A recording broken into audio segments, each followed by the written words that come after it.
Hi, good morning, Sir Jigs po. Ang pagbabalik ni Sir Jigs, manghihingi tayo ng mga tips sa mga senior sales executive natin dito. Kung ano yung mga tips, makatipid tayo ng mga gas consumption. Ito, mga driver, mga car owner ng Mitsubishi. Sir, ano ang palagay mo na pinakamagandang tips para sa mga nagtitipid sa gasolina? Papakan mo ng todo yung accelerator pedal. Pwede na yun. 1 liter per kilometer. Per kilometer. Ayun, si ma'am. Ano yung pinakamagandang tips para makatipid sa gas? Ano lang, saktong load lang dapat Saktong yung load, sasakyan mo. okay. Bawal kang overload para Okay. magastos gas. Yan, thank you. Ang galing ni Mama RD.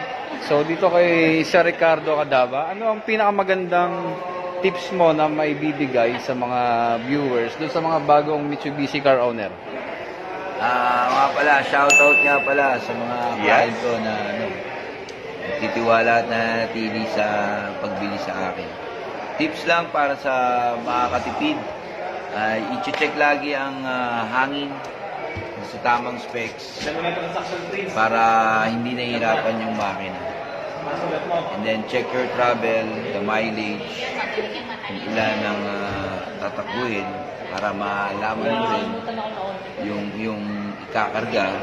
And then third, yung ating tips sa distansya. Alam nyo malapit na yung stoplight, minor na kayo para konting apak na lang ng preno. Alright. So yun lang mga kababayan, mahal ko.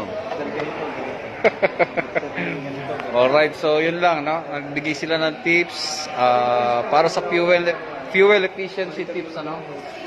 Loading capacity and tire pressure. So mahalaga po yan. So yun lang. Morning.